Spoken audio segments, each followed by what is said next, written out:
face today. So with that being done, we are ready for theme number 2. 222. All right, something new to learn.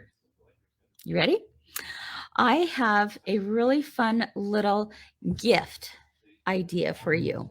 If you are trying to find just this fun little gift idea that you could make with scraps you already have on hand, okay, and I know you do. I know you do. Then I've got a really great idea for you today. And specifically, this would be for somebody who is a quilter, sewer, seamstress, all of the above, okay? So today I'm going to share with you how to make this really simple pincushion. But we took it up a notch a little bit. So you ready? I'm going to show you the finished project, and then I'm going to show you a really cool method to do this. Hold on tight, folks. Okay, so here's my little pincushion gift. Okay, there's the back, and there we go. And it has a little gift tag that says, I think you are tremendous. Get it? Tremendous. And so this is this little pincushion that I made. And I'm going to show you today how to do a single seam flying geese. You ready for this? Because these little flying geese blocks, I have a really cool trick to show you today, because it's not done your typical traditional method, right? It's not done that way. It's done a little different. And so this is called the single seam flying geese method. And those of you who were in, let's see, I showed this on, let's see, what did I, oh, if you were in my pirouette sewing class about a month or so ago, I showed you this method. And if you were in the Fat Quarter Box subscription box this last month, I showed you this. So, but this is not the typical flying goose block. Now, let's talk about how flying geese blocks work first. Okay, so, and this method I'm going to share with you today, there's no special ruler. It's just the most fun thing you'll ever do. Okay, so typically, right, we have a rectangle, and this is what we would call the goose, all right? And this are our two squares, and this is what we would call the sky, or some people refer to it as the wings. Okay, sky or wings. So let me show you again the anatomy of a flying geese block. You have this center triangle, which is referred to as the goose or the body of the goose, whatever. And then you have the background blocks, which are referred to as the wings or as the sky. Okay, so just so you're aware of the terminology here, that's how we refer to as flying geese blocks. Okay, so let me bring the screen down here and show you what I mean when we say traditional method. The traditional method would be that I would, cut out the triangle or cut out the rectangle, and I would add these two squares. And to do that, I would place a square on one end and sew a diagonal line from corner to corner. Okay, I'm going from outside corner to outside corner. And then it would pull back on itself like this. And then I would do the same thing on this side. And yes, this part overlaps. That's okay. That's what you want. And I would also go from outside corner to outside corner, and this would pull back on itself, and you would have a little goose revealed, right? Okay, so it's not hard to do, but that is the traditional way we do it. All right, and this goose block is left behind in the background. You could cut off the remaining part. And then you're left with a 1/4 inch seam allowance up here at the very top. And you do want that 1/4 inch seam allowance so that when you sew on the next block, you have a perfect point at the top, right?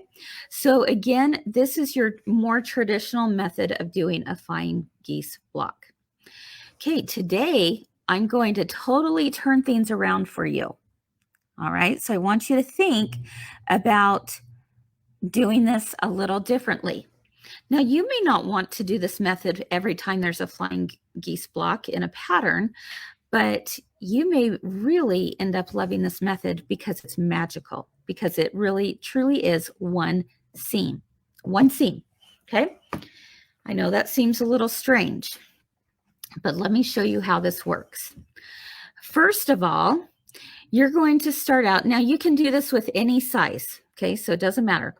Any size blocks, same technique. But for this one, I'm starting out with a 2-inch by 3.5-inch rectangle. This is my goose, okay? So I'm going to fold it in half with the wrong sides together, and I'm taking my nail and just giving it a finger press along the top. So I have a top fold right here, okay? Then I have my 2 background squares. These end up being 2 inches by 2 inches. Okay, so this one is 2 by 3.5. My background squares are 2 inches by 2 inches. Okay, I've got a pattern for this.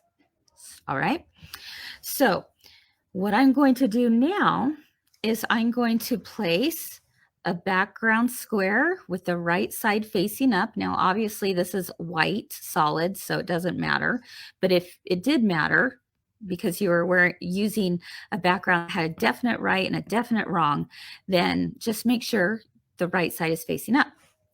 And then I'm going to place my folded piece right here at the bottom.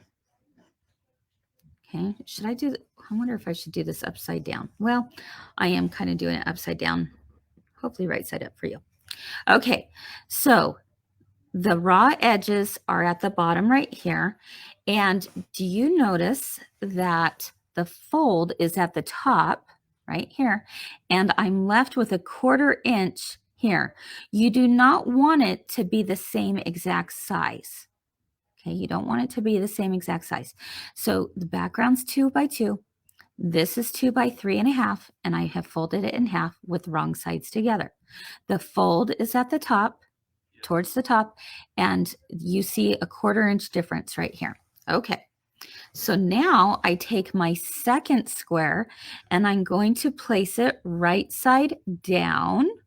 Okay, we're creating this little quilt sandwich, if you will. I'm putting it right side down directly on top of those previous layers.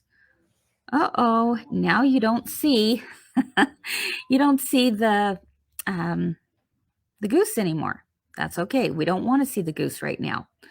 So again, small square, right side up, fold this in half, put it down there with the fold at the top, and then this one goes on top of that.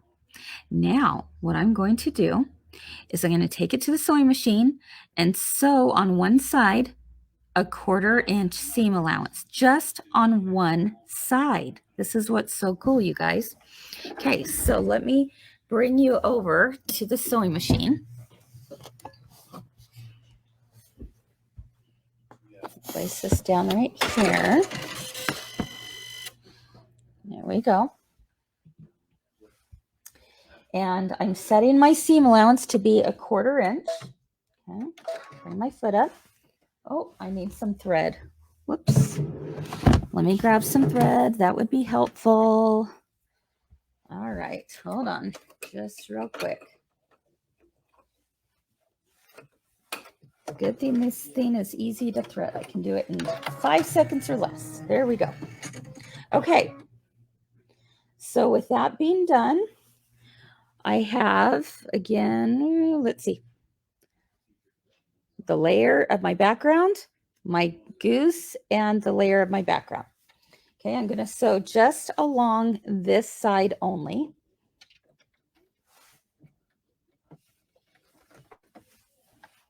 With a 1/4 inch seam allowance.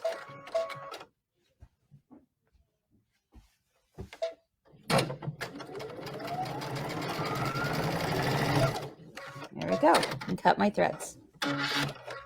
Okay, you ready to see the unveiling? I'm not going to show you quite yet. I'm going to do another one. So again, I'm going to take this piece, fold it in half with the wrong sides together. The fold goes at the top.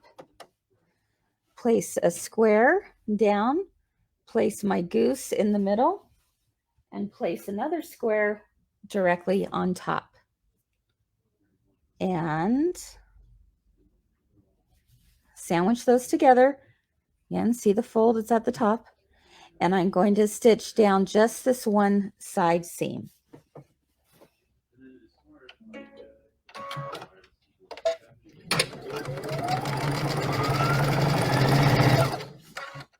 And trim my threads. Okay, are you ready? All right. I was going to make you wait, but I think I will just go ahead and show you. Okay. All right. So with this being done, now I'll go ahead and open it up. And it looks kind of crazy, right? A little skiwampus. I'm just going to open this up and do a little finger press here. And then it's almost like origami. Look at this, what happens when I pull this out. Ta-da! I have a goose. Look at that, folks. Look at that. And then you see my 1/4 inch is already built into it. Now, if you have, sometimes you'll have a little bit that will just fall over a little bit. No big deal. You just trim up the back, any excess. But there you go. How cool was that? You didn't have to work with like any bias edges or anything like that. So fun, right? So I have one of these done. Again, I'll just go ahead and do that. All right. It's a flying geese block. Okay, let me show you this one. Let's do that again because that was so much fun, right? So you get this little flappy thing going on. Hello. Here we go. Now I'm just going to tuck my fingers in there, pull it out, and look, like I said, it's like origami. So I'm going to just press this, finger press that.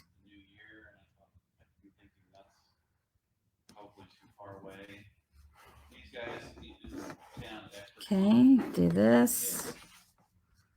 You could take it to your iron, that would be great. And you've got a flying geese block.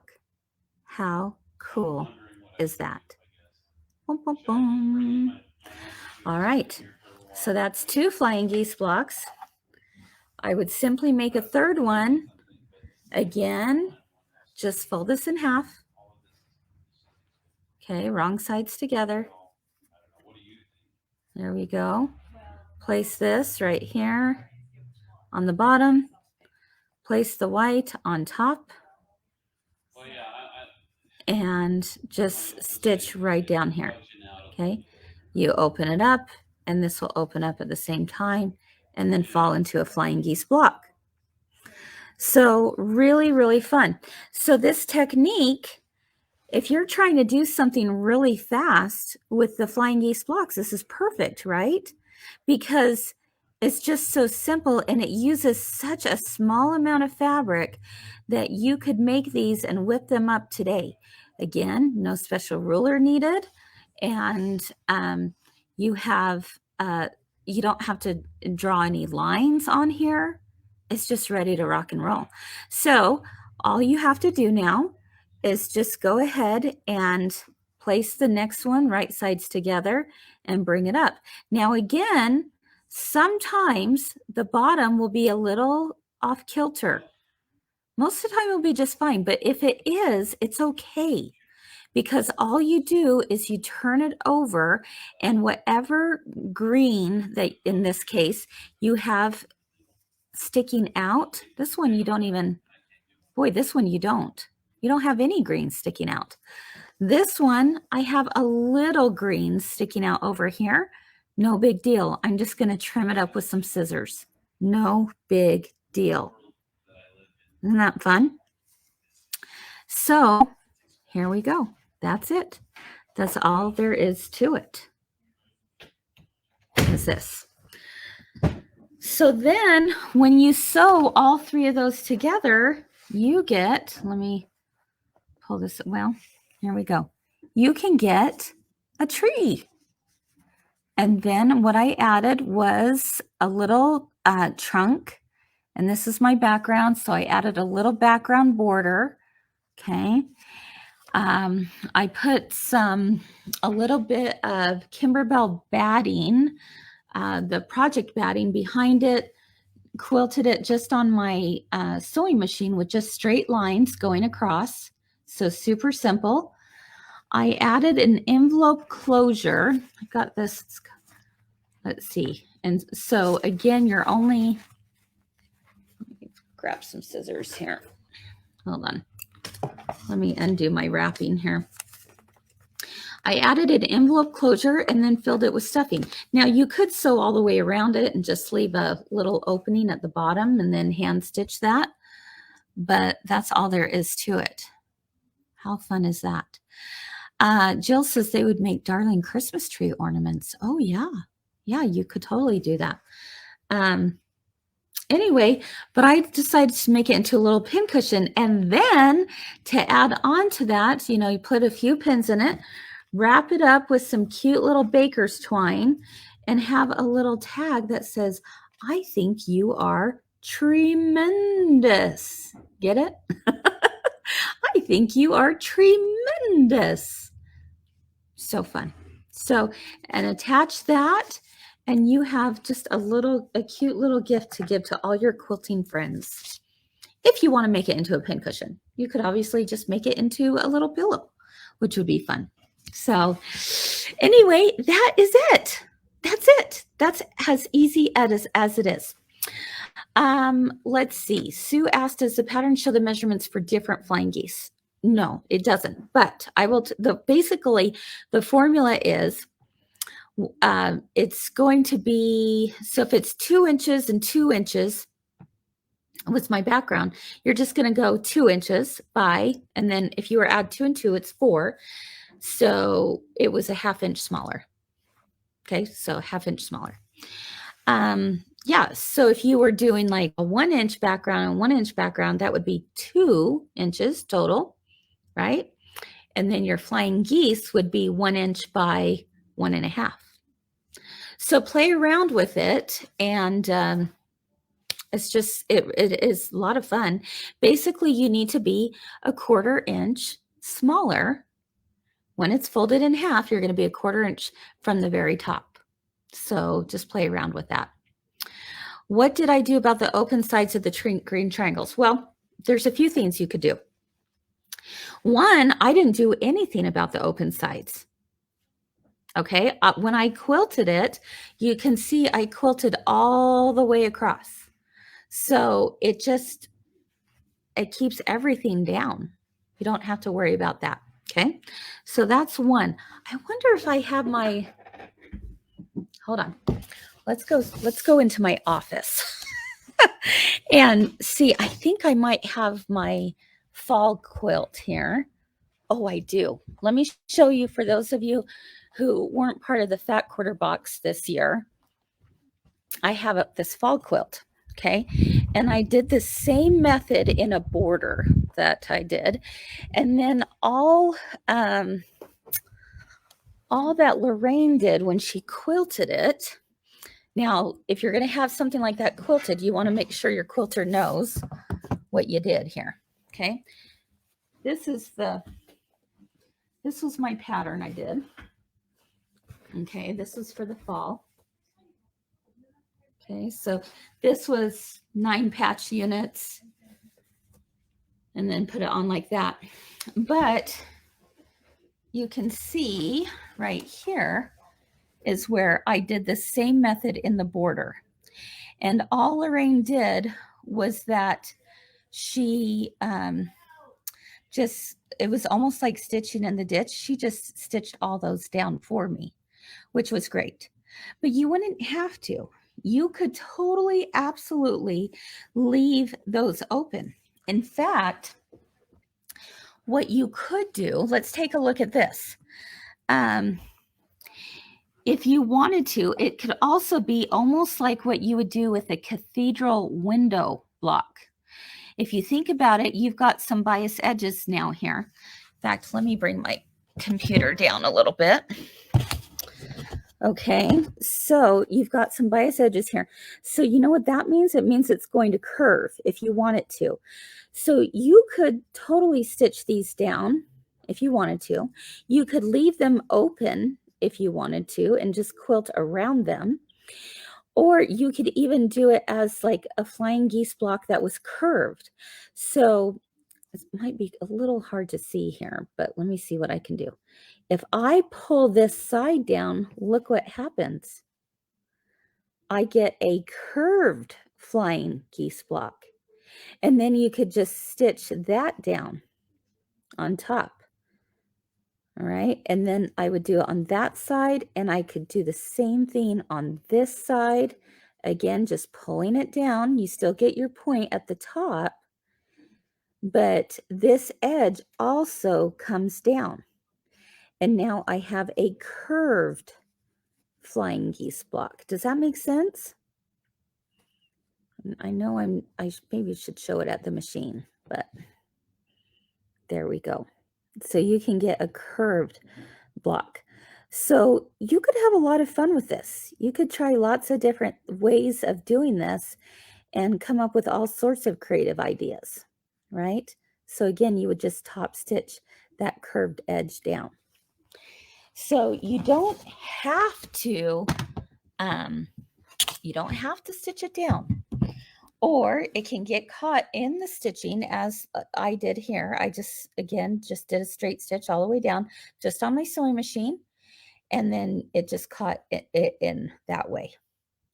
Yep, you could applique with a button stitch, absolutely. And let's see, Heidi said, just sew one line down the whole middle of the tree and let them all flap. Yeah, absolutely. You could let them flap in the wind, right?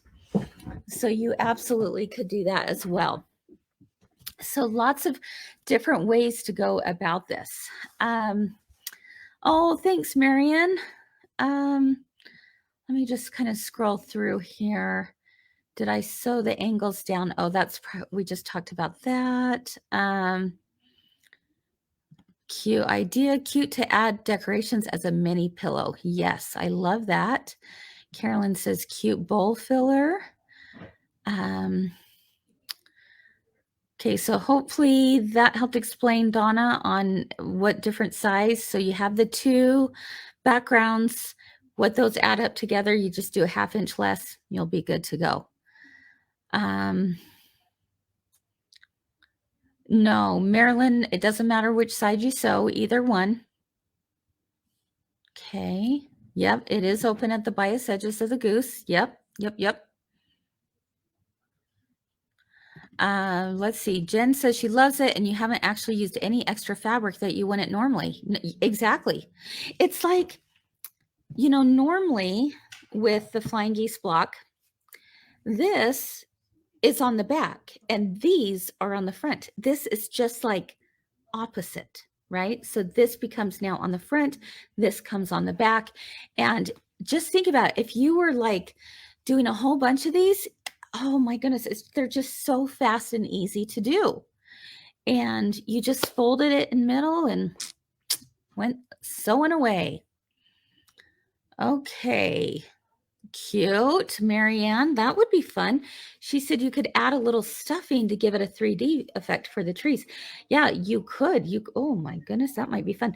You could add just a little bit of stuffing, hold this down and stitch on top. Little bit of stuffing, hold it down, stitch, do a top stitch. That would be darling. Absolutely darling. Okay. Yay, Susan says she's going to have to try this immediately. It's one of those things, Susan, that is almost too fun not to try. It's too fun not to try. It's like, ooh, could I do this? Could I try this? What happens? Becoming curious. Okay, so I hope I answered those questions. Let's see, Terry, you could make a graduated block and do the fold over and make a larger tree pillow. Absolutely. It'd be so cute. You really can do this with any size you want. You just need a 1/2 inch smaller. Okay. And no trimming, same amount of fabric, no trimming. Yep. Sneak a little stuffing in that tree, poof it up before you sew it. Hey, if any of you do that, I would love to see that. You could try puffy foam. That's right, Alice. Oh, that's a cute idea, Kenzie. She's going to use that as a binding clip holder. Then it will be festive while binding and watching Hallmarks. Oh my gosh. Okay, now stop and hold the phone, folks. I love that idea. Do I have any binding clips in here? Ooh, I don't think I have a binding clip. Bummer. Cute idea, Kens. So what Kenzie's saying is if you left these flaps open, you could stick the little wonder clips in there. That would be darling. And then you have a pin cushion, you have the binding clips. I love that idea. Very, very fun. Let's see. Any other questions? Yeah, Cindy said she was thinking of just using Kimberbell background quilting with trees on it.